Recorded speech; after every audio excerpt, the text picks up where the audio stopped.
Hi there and welcome. This is the Employment Law Show. It's good to have you back for another week. My name's John Scholes, just the host, the lawyer. All the knowledge is right beside me, right there. Employment lawyer Lior Samfiru. Reach out anytime. We always encourage you to reach out with any questions or problems because there's always an answer. Quite often it's a quick one. Phone number is always first, 1-855-821-5900. You can email as well, help@employmentlawyer.ca, and a website which we will make reference to several times on the show over the course of the half hour, pocketemploymentlawyer.ca. It's free, it's anonymous, constructed by Lior, and man, is it useful. And we'll show you how in demonstration throughout the course of the next 30 minutes for sure. We always have a main topic. This week it is Guide to Constructive Dismissal. Just that term alone confuses people, so we're going to drill down on that in just a bit. Some phone calls from one of our radio shows, some emails. It's a whole cornucopia of employment law knowledge. So we're glad you're here. Thanks for tuning in, by the way. But we always start, Lior, with a week that was. Case of the day, pal. What do you got? Cornucopia. Yes, a plethora, if you will. A plethora. Yeah, for sure.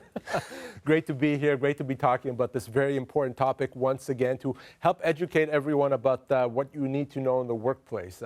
There's a lot of misconceptions out there. Every week when I really kind of want to get my blood boiling, I go on Google and I go on different places and I see what people are saying about workplace rights and the advice that they're giving. And it's all wrong. It drives me crazy because if you don't know any better, you can go online, you can get so much misinformation, you'd be misled about your rights and you can lose your rights that way. Well, not on this show. You don't have to worry about that. On this show, we tell you how it actually is. We'll let you know what to do if you're being mistreated, what to do if you lost your job, what to do if you're being threatened to resign, what to do, of course, if your job changes. We'll talk about constructive dismissal today. On this show, we protect you with actual knowledge, not false information, not misconceptions or myths. On this show, we tell you exactly what you need to know. But the show may only be 30 minutes. Beyond that, you can still get all the answers and the help that you need. You can reach me in the office, phone or email. We have a team that's ready, willing, and helps people every single day. You can contact me and we'll give you that information throughout the show. But always like to start off with the situation that came across my desk. Now, I talk often about severance packages. And when I do, sometimes people ask me, we understand, Lior, that the severance offer we're likely offered is not adequate, but do I need you to help me? Can I do this on my own? Can I just tell my employer, hey, employer, pay me more money, pay me more severance? Well, generally my answer is it's very tricky to do that, and it's potentially dangerous because you may not know how much to ask for, the company may not take you seriously, and you can actually compromise your position. Well, I had a good example of that very recently. I spoke with a lady that had worked for her employer for about 2.5 years, just shy of 3 years, and when she was let go, she was offered 1 month's severance.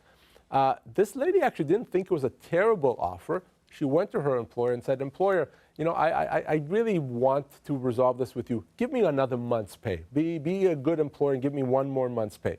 Well, to her surprise, her employer responded back and said, yeah, okay, no problem. We'll give you 2 months' pay. Sign off on this. And she did. Well, fast forward a few weeks. She hears me right here on the show talking about severance packages, and she calls me. And she says, well, Lior, did I make a mistake? I accepted 2 months. I asked for it, and they gave it to me. Was that wrong? I had to break it to her that it was wrong. She was owed around 6 months' pay. 6 months' pay. She asked for 2. The company said, oh, my gosh, we just dodged a bullet here. Of course we'll pay her 2 months' pay because we owe her 6. She didn't know any better. She signed it. And, of course, it gets worse. Once you sign off on that paper, you can't change your mind. You can't take it back. You can't say, oh, I made a mistake. I didn't know better. Once you sign, it's a deal. So it was bad news for her. And unfortunately, I've seen these situations happen quite often over the years. So please, do the smart thing. Do the right thing. Let us do what we do. Let us get you the severance that you're owed. We know what to ask for. We know how to negotiate. We know exactly the way to do that so you can resolve it quickly. No, you're not going to go to court. You don't have to worry about any of that. These matters resolve quickly and on good terms, always. Doesn't matter if you work for 2 years like this person, for 2 months, or for 20 years. If you lost your job, if you're staring at a piece of paper with that severance offer, regardless of what you think of it, you have to give us a call so as to not compromise your rights. Okay, I said I was going to do it more than once this show, and here we go again. Pocketemploymentlawyer.ca. Even before she called you, trusty website, rolled in there's the severance calculator, which, by the way, used to be a standalone website. And it's not hyperbole. Literally millions of people, millions across this country have, as we call, take it for a spin, and they've realized they've been shortchanged, right? Yeah, and that's probably the easiest thing she could have done. Yeah. Even before calling me, before calling anyone, she could have grabbed her smartphone and go to pocketemploymentlawyer.ca. You clicked on that severance calculator, and she would have seen, yeah, that she's owed much more than that. So do that at a minimum. If you don't like me, at a minimum, go to the severance calculator. Again, pocketemploymentlawyer.ca. Of course, it's free and anonymous, so there's no downside. You have a right to know what you're owed. That's the easiest way to find out. And you can't always assume that the employer knows better. Like, oh, yeah, Jim, sign off. She doesn't know what she's getting. They might not know as well, right? Happens all the time. Oftentimes, employers have to be educated as much as employees have to be educated. So just because you're working for a company and you think they should know better, they may not know. They may not appreciate, frankly, that the 2-year employee is owed 6 months severance, could even be more than that. So do the right thing. Let us even educate your employer if we need to. It's interesting, though, because this particular client had no problem picking up. She's seen us here, hi, so she knew you. She felt she knew you. Why do people hesitate sometimes to call a lawyer? Well, John, I know you'd be shocked because, you and I are buddies. We've known each other for years, but most people don't like lawyers. No. I know, crazy. They're intimidated by lawyers, but they really are intimidated by the legal process. They're concerned that if they speak to me, they speak to a lawyer, they're now locked into this long, complicated, expensive legal process. And that may be true for some things, but not usually for employment law. The process is quick. The process is not expensive, and the process does not involve going to court. So don't be afraid of the process. Usually, we can do this very quickly. Once your employer knows that we're on board, we open the negotiation, we get it resolved, and you can move on with a better offer. And the expensive part is the thing, because, okay, think about it logically. You just lost your gig. You're probably hurting financially. You're not going to all of a sudden have this high-priced lawyer. You can't pay for it anyway. It would make you'd be broke in a week. Yeah, it would be ridiculous of me to expect to tell someone, hey, pay me $20,000 so I can help you with your severance package. I know you just lost your job, but give me all that money.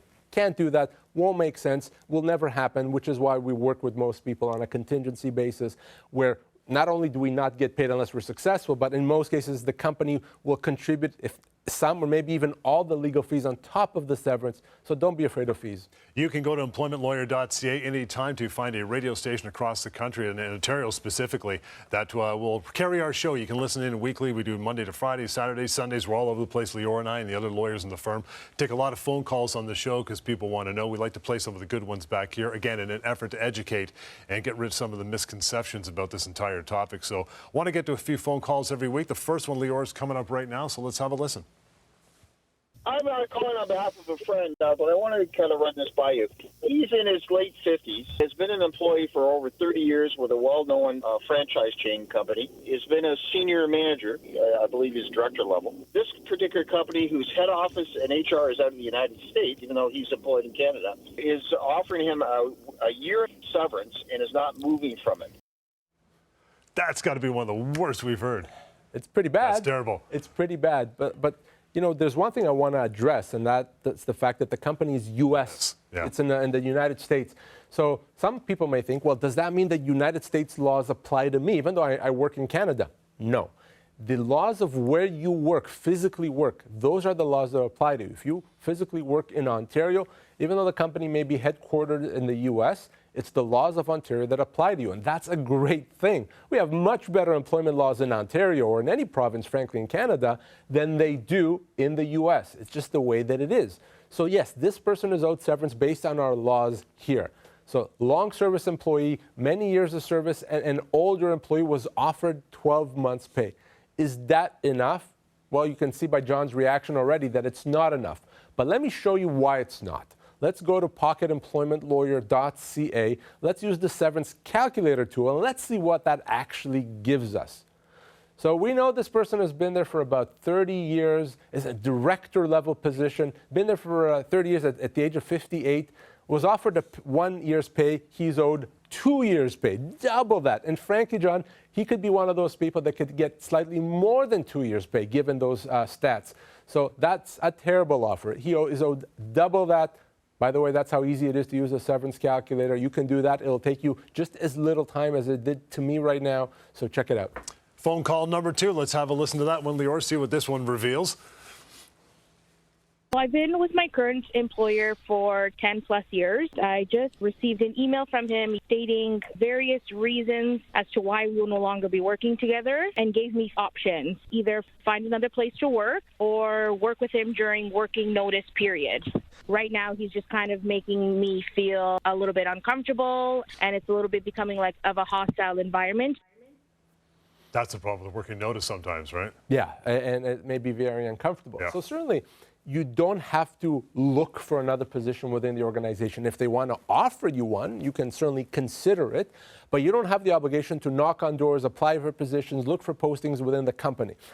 It's on them. So assuming you're not going to do that, the company's going to let you go. They're allowed to give you working notice, and that working notice does count towards your severance. But of course, she says also she's being mistreated. It's now a hostile work environment. That's not acceptable. So if you're put in a hostile work environment, you don't have to continue working. You can leave now and still get your severance. Of course, we have to establish that there is a hostile work environment. Your employer is not going to admit that. They're not going to hang their head in shame and say, yes, we did it. So, but as long as there's a way to prove it, you don't have to continue. You don't have to accept that notice. You can leave now and still get your full severance. This is a classic situation where, frankly, you don't want to do anything until you speak to me.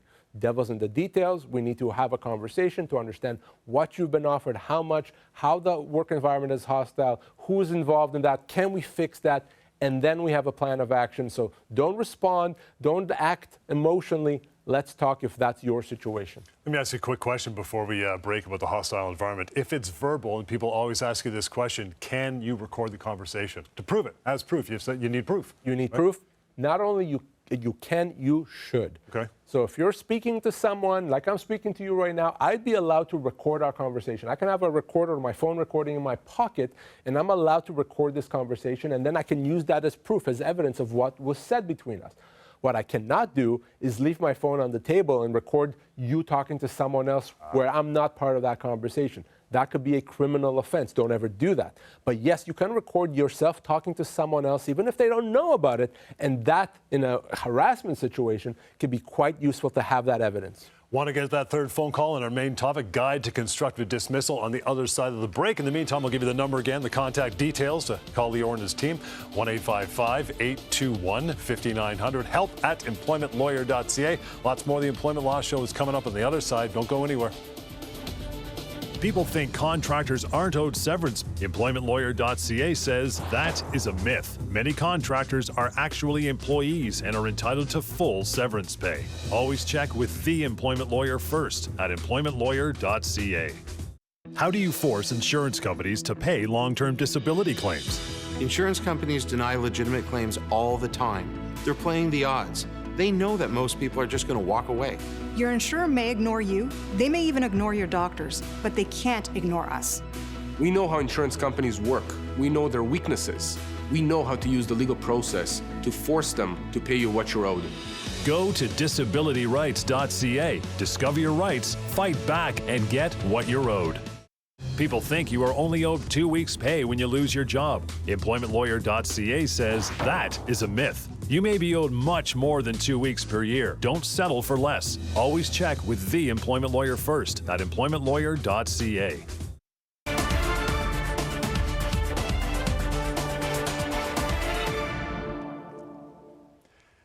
And welcome back. Employment Law Show. John Scholes, Lior Samfiru, reachable anytime. Help at employmentlawyer.ca. And the phone number, 1-855-821-5900. We'll get to our main topic momentarily, but our third phone call from one of our radio shows. You can find a station near you that carries us as well, employmentlawyer.ca. Okay, Lior, phone call number 3. Let's listen up.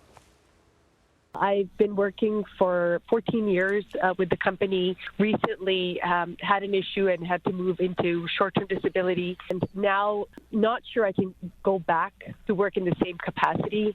I don't know if I qualify for something more than the disability that I've taken. I'd just be pleased if there was an option where I could get a severance instead of having to quit.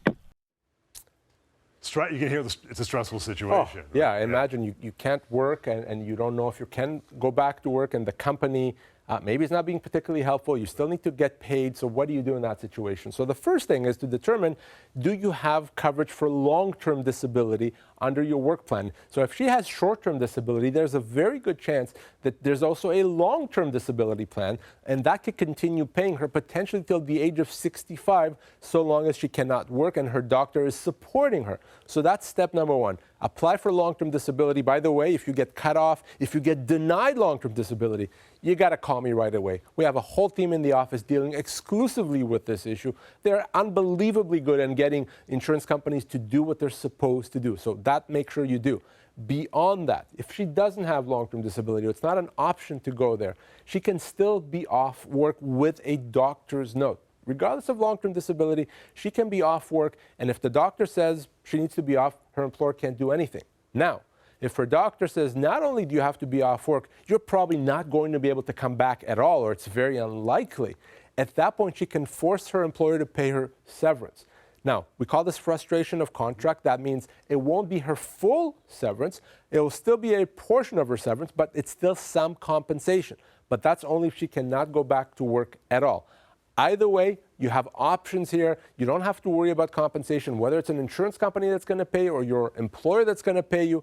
You have to call me. And certainly for everyone out there, anytime you get denied or cut off your disability payment, your disability coverage, you don't want to appeal. You don't want to try to deal with that on your own. It's not going to work. Give us a call. There's a reason we have a whole team dealing with that. These things happen often, and we get them resolved. All right, Lior, main topic time. Again, confusing one every time we talk about this. That's why we bring it up every few months, because to clear it up for people. And that is the concept of constructive dismissal. I'm sure you've heard the term. Maybe you're confused about what it means. So what is a constructive dismissal? So we know what a regular dismissal is, right? A regular dismissal is you're getting called into work. You're being told today's your last day. We're letting you go. That is a dismissal. A constructive dismissal is a bit different. Constructive dismissal doesn't happen when your employer lets you go. Constructive dismissal happens when you, the employee, are choosing to consider your employment as being terminated. You're creating the termination. Now, that can only happen if your company did something wrong, if they made a change to your terms of employment, they treated you badly, they did something they're not allowed to do. In that situation, you can say, no, employer, I'm not okay with that. I'm not accepting it. I'm going to consider my employment as being terminated. I'm going to leave, but you still have to pay me severance like you would with a regular termination. So regular termination, company makes the decision. They decide they have to let you go. They have to pay severance, of course. Constructive dismissal, constructive termination, the employee makes that decision. The company, though, still has to pay severance. Great definition. Are there any signs of this? So the most common forms of constructive dismissal is an employer making significant changes to terms of employment, a cut in pay, a reduction in hours, a change to your shift times. All those are potentially significant changes and are things that the company is not allowed to do. So if they do that anyway, you can accept it, of course, but you can also potentially consider your employment as being constructively terminated, constructive dismissal. And again, that means you're leaving and the company still has to pay you severance. Now, another example may be a situation where you're harassed, you're bullied. It's now difficult to continue working. You don't have to take that. You don't have to accept that. You may be able to consider your employment as being terminated and again, have to get severance from your employer. Best advice, of course, don't walk away without talking to me first, but those are the options. A lot of those things you mentioned, Lior, can be a real bitter pill to swallow. So should someone, well, the reaction maybe, I'm just going to resign. I mean, is that the right step, wrong step? Well, to trigger a constructive dismissal, you do have to leave. You have to resign. You can't say constructive dismissal while you're going to work every day. But I don't want anyone to resign without speaking to me first. There's a way to do that properly. I want to make sure we know what their letter of resignation says. You don't want to say, I'm going to spend more time with the kids. You want to say why you're leaving, because of what the company did. We got to dot our I's and cross our T's. So no one leaves, no one resigns without speaking to me first, no matter what the company did. Is the severance calculation any different in this case? So the severance that you're owed in a constructive dismissal is exactly the same severance that you get with a regular dismissal.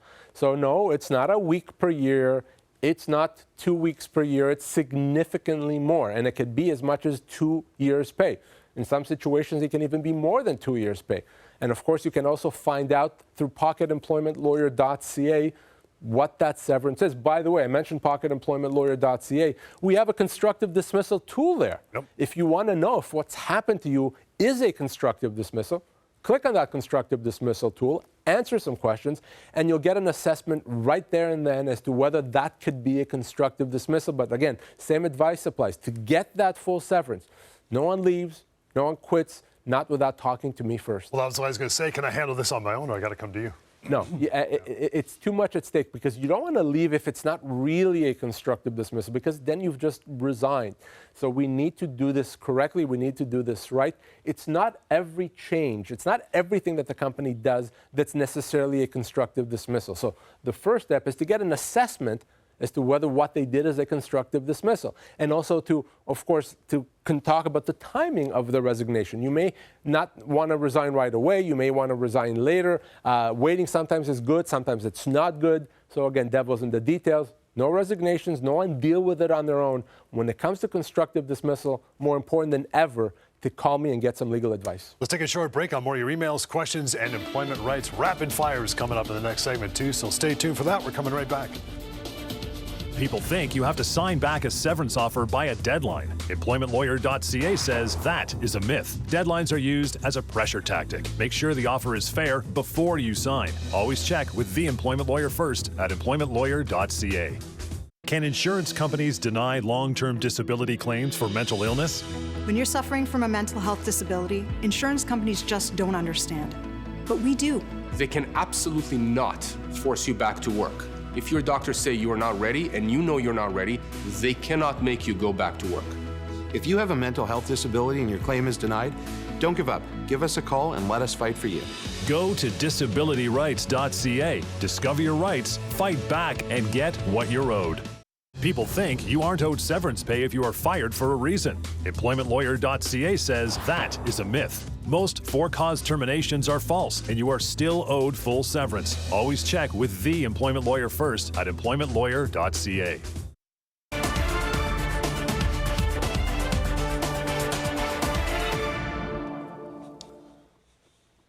And welcome back, Employment Law Show. A few minutes to go. I want to be aware that you can always join Lior, ask your questions through the live stream on Facebook, YouTube, and LinkedIn. To reach it at stlawyers.ca, at stlawyers.ca. For this week, Lior, here we go. I worked as an executive assistant for a family-owned manufacturing company for 8 months before being let go without warning. I never received any discipline or negative feedback from management. I was told it was due to restructuring. I wasn't asked to sign anything, and I was only given 1 week's severance. I'm almost 45. What are my options? So a lot of people, I think, would say in this situation that, well, if you worked there for 8 months, no one said you've done anything wrong, you didn't get any bad feedback, no negative reviews, and then you're just let go out of the blue. That's not fair.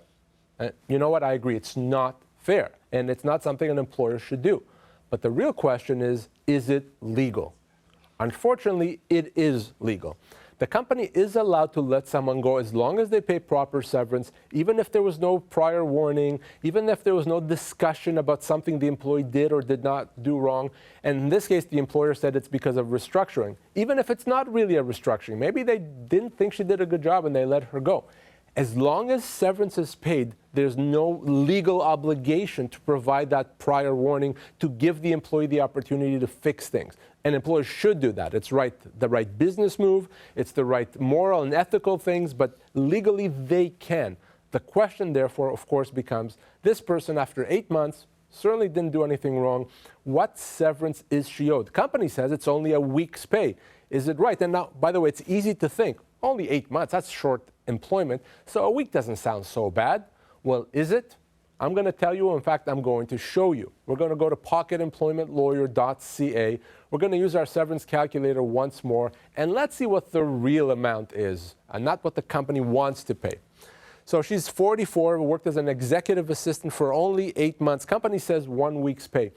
You see right there, severance calculator says 2 months. And by the way, John, I think that's actually quite conservative. It could be 3, even 4 months of severance that she's owed, but certainly a lot more than a week's pay. Remember, short service employees are treated disproportionately better than long service employees. So the fact that she only worked for 8 months doesn't mean anything. She still is owed significant severance that's calculated in months. There is yet another way for you to reach out and join the show weekly. That is terminationquestions.com. It's free. It's anonymous, so feel free to use that anytime you like. Terminationquestions.com. For this week, my employer has repeatedly canceled my vacation request in the past year at the last minute because they keep putting on new projects. Can they fire me if I just take my vacation regardless of being put on a new project?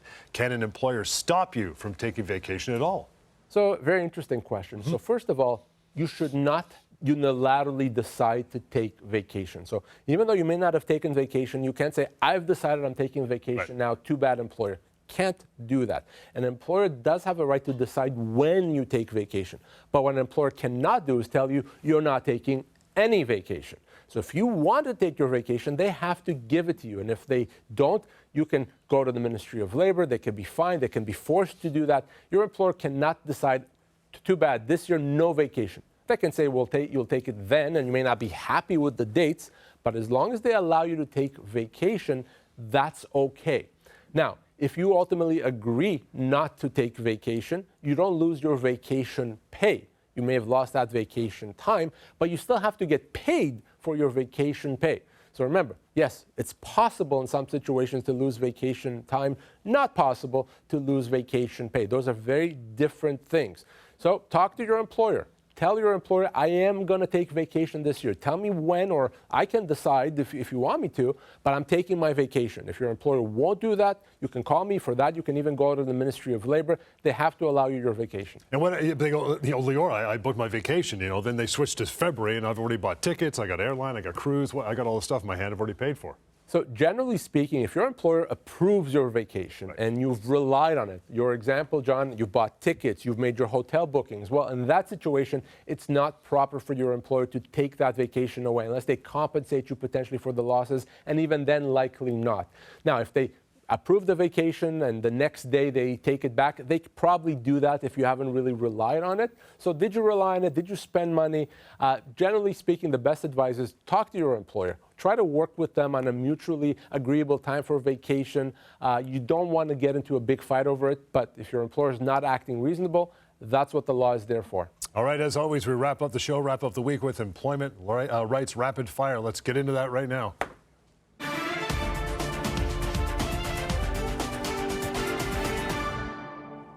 Okay, Lior, number one rapid fire question. First one is, can an employer let me go because of my disability? That's an easy one. The answer is absolutely not. The fact that you have a disability should not form any part of the decision-making process and should form no part of the decision to let you go. Not at all. That would be discrimination under human rights laws. Not at all. And sometimes, even if the company lies and says, oh, that's not why we let you go, it's easy to see that what they've done is wrong, illegal. If that's your situation, you have to call me. Okay, Clark Griswold, second question. Can an employer refuse to pay me my annual bonus? Well, it's an interesting question. You mentioned Clark Griswold. They actually addressed that properly. Yeah. If your bonus is something that you rely on as part of your compensation, you get it every year, you can count on it, they can't take that away because it becomes part of that compensation. It's something they have to abide by. On the other hand, if it's clearly discretionary, sometimes they pay it, sometimes they don't, it's up to them, then yes, they can decide to eliminate it. So if it's part of your compensation, like with Clark Griswold that you count on, they have to pay it, they can't take it away. Rapid fire question number three, can an employer terminate my employment for filing a harassment complaint? Wow. Absolutely not. That would be what we call a reprisal. It's illegal. You cannot be let go. You have rights and you're protected if you file a harassment complaint, even if it turns out it wasn't harassment. Can my employer pressure me to resign or even retire? Absolutely not. Resignation, by definition, John, is something that you do yourself unilaterally. If they force you to say no, they're just trying to avoid paying you severance, you're better off to be let go and get that severance. Last question for rapid fire this week, Lior. Can an employer repeatedly withhold my wages? Never. They should not withhold your wages unless you give them written consent. That's illegal. Even if you owe them money, they cannot unilaterally withhold wages. Thank you so much for joining us. We got it in all this week. Here's how you contact Lior as we get out for another week. The phone call 1-855-821-5900. help@employmentlawyer.ca. Remember that website. It's got the severance calculator on it as well. pocketemploymentlawyer.ca. Thank you so much, and we'll catch you again next week.